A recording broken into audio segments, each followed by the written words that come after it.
Boche Gold and Diamonds. Buy now, pay later. സ്കൂളുകളിലെ ഉച്ചഭക്ഷണത്തിന് ഇത് രുചി കൂടിയ കാലം. അനങ്ങനടി സ്കൂളിലെ പാചകപ്പുരയിൽ നിന്നും ചിത്രീകരിച്ച ഒരു ഹ്രസ്വചിത്രം ഇപ്പോൾ നവമാധ്യമങ്ങളിൽ വൈറലാണ്.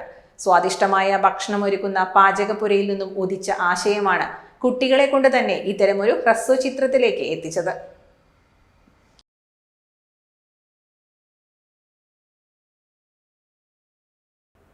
അനങ്ങനടി ഹൈസ്കൂളിലെ ഉച്ചഭക്ഷണ കമ്മിറ്റിയായിരുന്നു പിന്നണി പ്രവർത്തകർ. അടുക്കള എന്നർത്ഥം വരുന്ന സ്പാനിഷ് വാക്കായ ലാ കോസിന എന്നാണ് ഈ ഹ്രസ്വ വീഡിയോയുടെ പേര്. അനേകായിരം കുട്ടികൾ കഴിക്കുന്ന ഉച്ചഭക്ഷണ പദ്ധതിയുടെ മെനു സർക്കാർ വിപുലീകരിച്ചതാണ് 5ാം ക്ലാസ് വിദ്യാർത്ഥിനികൾ വേഷമിട്ട വീഡിയോയുടെ പ്രമേയം.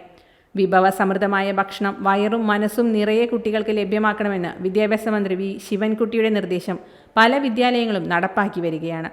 എല്ലാവർക്കും സമൃദ്ധവും പോഷകാഹാരത്തോടു കൂടിയതുമായ സ്വാദിഷ്ട ഭക്ഷണം ഉറപ്പുവരുത്തുക എന്നതാണ് ലക്ഷ്യമെന്ന് കുട്ടികൾ ലളിതമായി അവതരിപ്പിക്കുന്നു.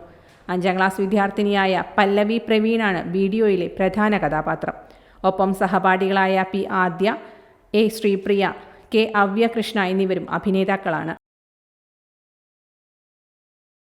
Time kids pre school, Mannannur road, Vaniyamkulam. .View news. കാഴ്ചകളാണ് ലോകം, കണ്ടു തുടങ്ങുക.